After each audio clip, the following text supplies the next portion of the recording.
Welcome back to Yoga with Leona, your site for everything about yoga and breast cancer recovery.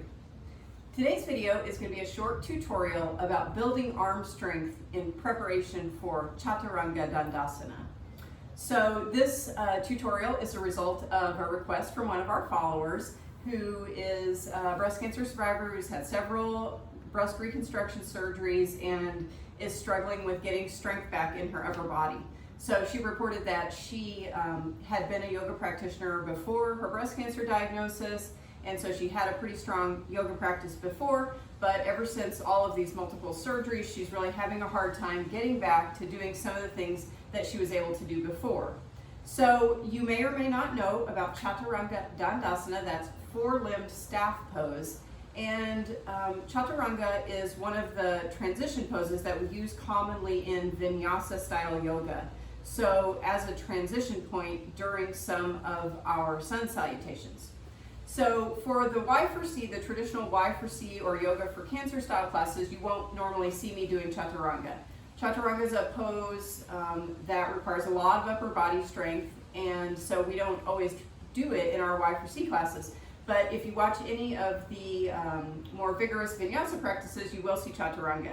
So Chaturanga is an amazing pose. It builds tons of strength in the upper back, the arms, and the core. But it takes a fair bit of effort and a fair bit of building up to it if you've not done it before or if you're recovering from surgery or other breast cancer treatments. So today's tutorial is to give you an idea about what type of strength you need to build if you want to work into doing Chaturanga. I want to show you some proper alignment tools because this is really an important part of doing Chaturanga correctly, is to make sure that you have the alignment right and the strength is coming from the correct parts of your body. If you do it the wrong way, you can end up with lots of shoulder pain, and I think that can cause more trouble than it's worth. So really important with Chaturanga that you learn to do it correctly. So today I'm going to show you a few of the Chaturanga prep poses, the things that I would say I would practice to build the strength to be ready to do Chaturanga, and then I'll show you how to work into it and start with what I call baby Chaturanga until you're feeling plenty strong. All right? Now, precaution here, if you have significant shoulder injuries, you want to be really careful moving into this and really watch how your body's feeling. And then if you have significant lymphedema or you're at a lot of risk of lymphedema, again, you want to be moving into this fairly slowly. It does require all this weight down into the arms. That's not to say that you can't do it or that you'll never be able to do Chaturanga, because you certainly can. It's just that you have to work into it quite slowly. So I'll mention that as we're going through. You want to just do these preparatory poses, take them slow and easy, and spend a period of time, months maybe, before you'll be able to do a full Chaturanga. And be patient with yourself. It's perfectly fine. After I recovered from all of my breast cancer surgery and radiation, I think it took some months, before I had the strength back to do Chaturanga. So be patient. All right, so the thing about Chaturanga is it looks kind of like a push-up, and so a lot of people think it's just a push-up. It's even sometimes called a yoga push-up, but it's really quite different than a push-up. So in a traditional push-up, like we did in gym class when we were kids, you're using primarily strength from the front side of your body, right? Pectoralis muscle strength, bicep strength.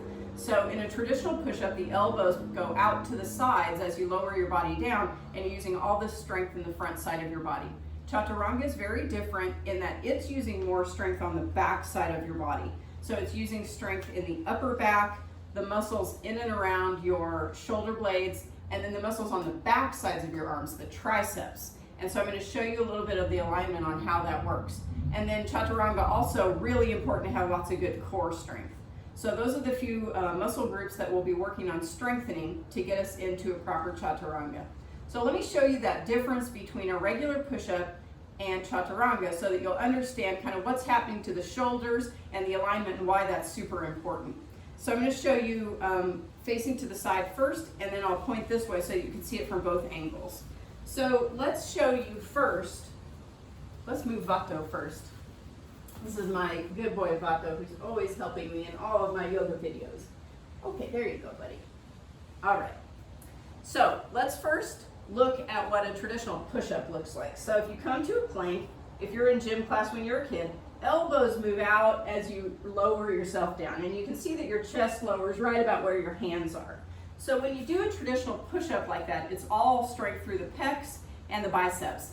And as you know, if you've had breast reconstruction, sometimes that's really uncomfortable and really difficult because of the way our pecs have to be moved around to accommodate our implants or whatever other reconstructive situation we have.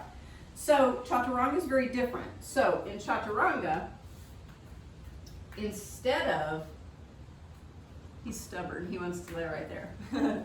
All right, instead of the elbows moving out and your chest moving straight down, the elbows move back toward the hips and the chest sinks forward slightly. So you can see that that movement is quite different. The shoulder blades are going to pull down your back. The upper back engages as the elbows shoot straight back. The elbows will be right above your hands and your shoulders are a bit forward of the hands. So the angle here is going to be like a 90-degree angle and your shoulders are in front of the hands, but your body is still a long straight line, just like in plank.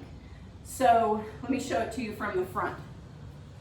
So again, traditional push-up, elbows out to the sides, chest right down about where your hands are, okay? This is not what we want to do at Chaturanga. In Chaturanga, instead, you roll the elbows, the elbow creases forward. This is external rotation of your upper arms, and then the elbows shoot back toward your hips. Collarbones are nice and wide, and you lower down in that way. Let me show it to you one more time.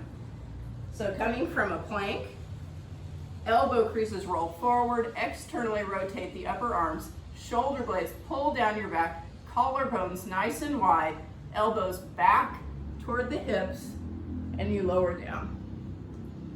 All right, so that's what it looks like. Now let me show you how we get the strength to be able to do it. So if you've not done Chaturanga before and you're new to building strength in your upper body, it just almost can seem impossible, right? You start to lower down and you just think, I'm on the floor. Totally normal, right? It's a movement that our bodies are not used to, so we have to build the strength to do it. So there are three main things that I would ask you to do. Let's make it four. Four main things that I would ask you to do to build the strength that you're going to need for Chaturanga. So the first is just working on downward facing dog. So in downward facing dog, you're going to be learning the correct alignment of your shoulders, so that external rotation of the upper arms, and then pushing into the shoulders but pulling the shoulder blades down your back.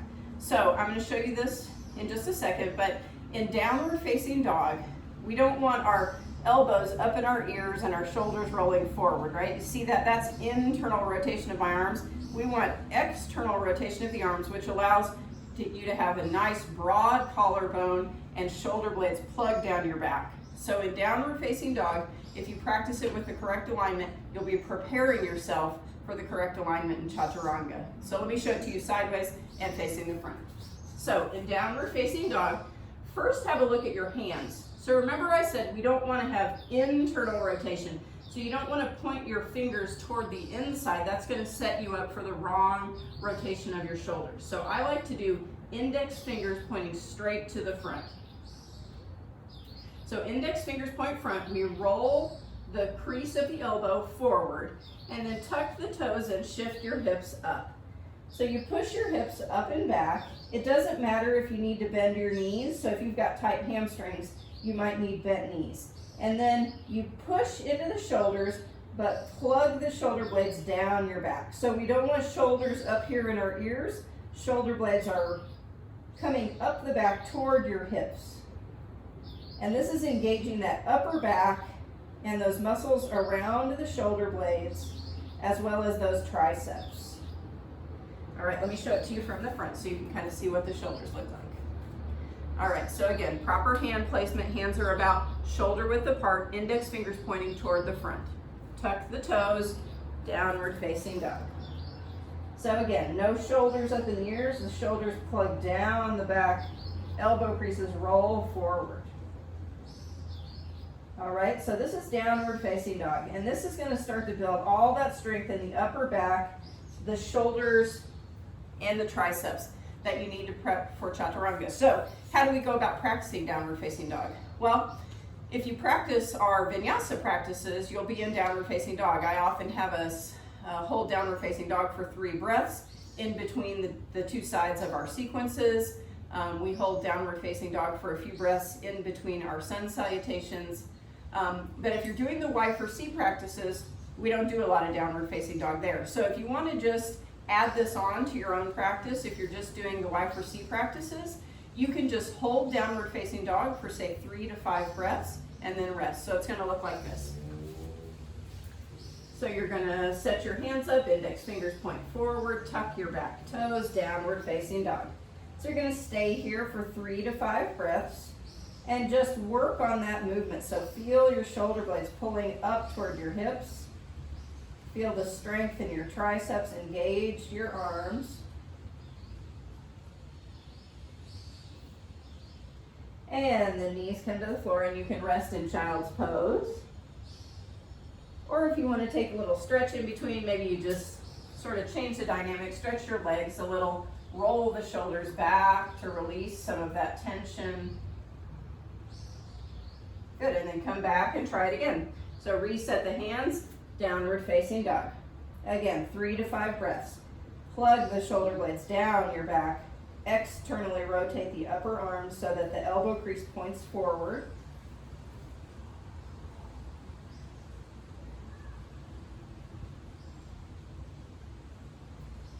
Good, and then rest again. So take the other foot forward, just stretch your legs a little while you release and rest your arms. All right, great.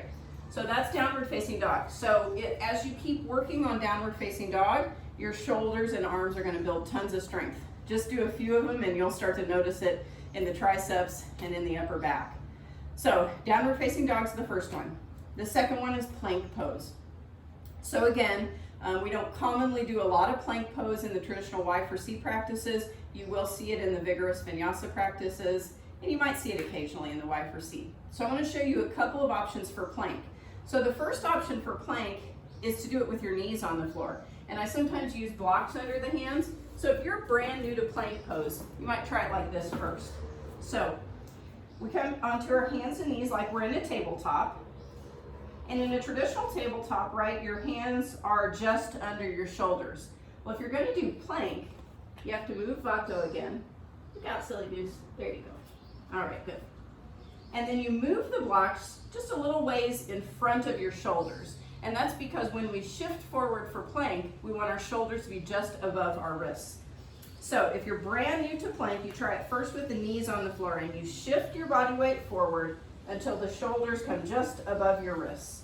Now you pull your belly up and in, so we're not dangling down here. We're not dumping into our gut and our shoulders. We're pushing through the arms, pulling the belly up and in.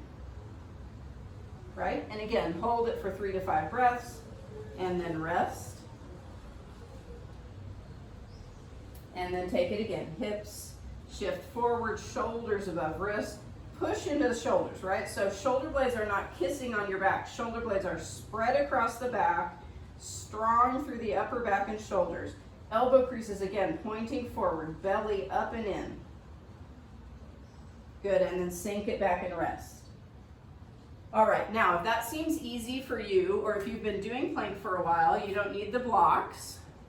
And you can also start working into full plank with the legs instead of knees down. So that one's going to look like this.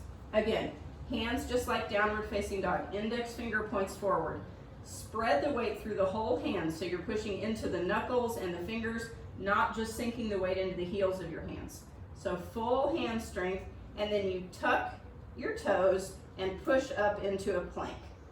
So again, shoulders are just above the wrists. You're pushing into the shoulder, so we're not dumping into our shoulders, shoulder blades kissing. Shoulder blades spread, push into the shoulders. And we're not dumping into our belly and the back bend, so pull your core up and in. So you can see this is going to build strength in the upper back, the muscles around the shoulder blades, the triceps, and the core. So everything you need for Chaturanga, you're building it right here in plank. So you can take plank however you like. You can take it for 3 to 5 breaths and then rest. As you start to get stronger, you hold it longer and longer. So you can hold it for 10 breaths. You can hold it even for up to a minute. All right? If you watch the core strengthening tutorial that we have, I think I give another exercise there that I've been doing that's really a great core strengthener and works on the same strength as plank pose. Let me show you that to you. I think people call it mountain climber. I call it mountain goat. I don't know why, I just think it sounds funny. All right, so same thing, we come to a plank pose. Shoulder blades spread, push into the shoulders, pull your belly up and in. Now, if you've been doing plank a while and you're feeling fine, that feels strong, you can hold it for a good 10 breaths. You can start trying a little bit of mountain climber or mountain goat, and you just bring one knee into the opposite elbow and then the other. So all the while pulling your core up and in. And you can do this for, start with 15 seconds, then go to 30, then go to 45, and maybe a minute. And by the time you're doing this for up to a minute, you've built a ton of strength in your upper body, and then you'll be about ready to start doing Chaturanga. All right? So I've got one more arm strengthening preparatory pose. I want to show you some core strengthening prep, and then we'll get into Chaturanga. So remember that I mentioned that most of the strength for Chaturanga doesn't come from the front side of our body, our pecs and our biceps, but rather the back side of our body, so triceps and upper back.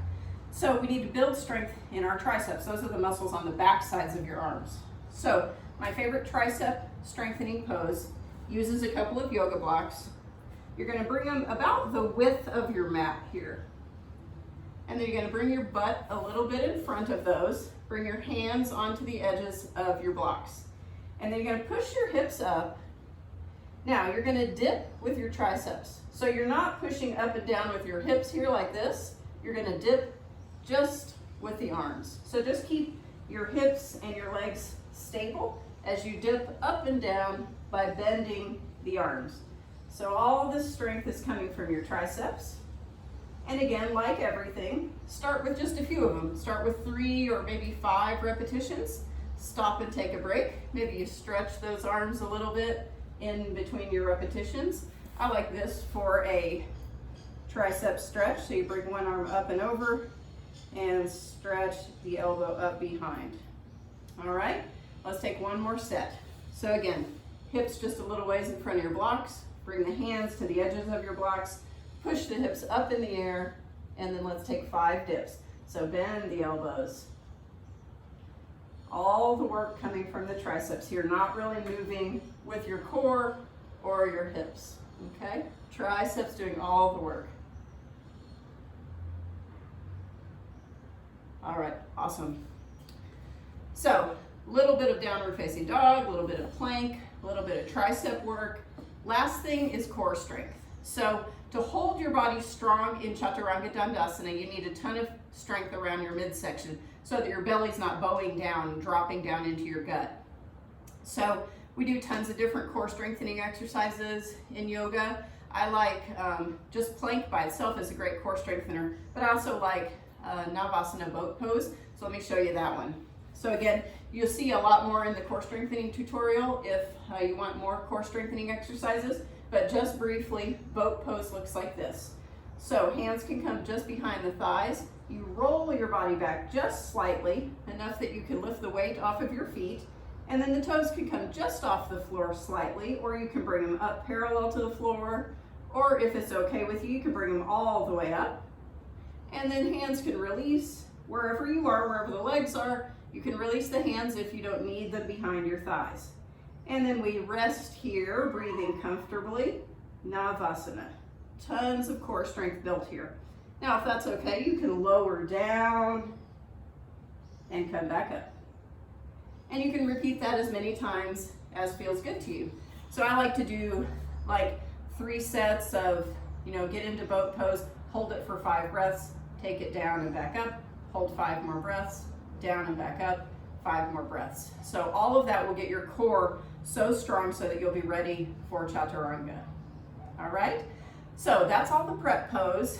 Once you've practiced all of those things, and remember, start slowly, do each one just a few repetitions or hold it just for a few breaths, and make sure and give yourself plenty of time to build up that strength.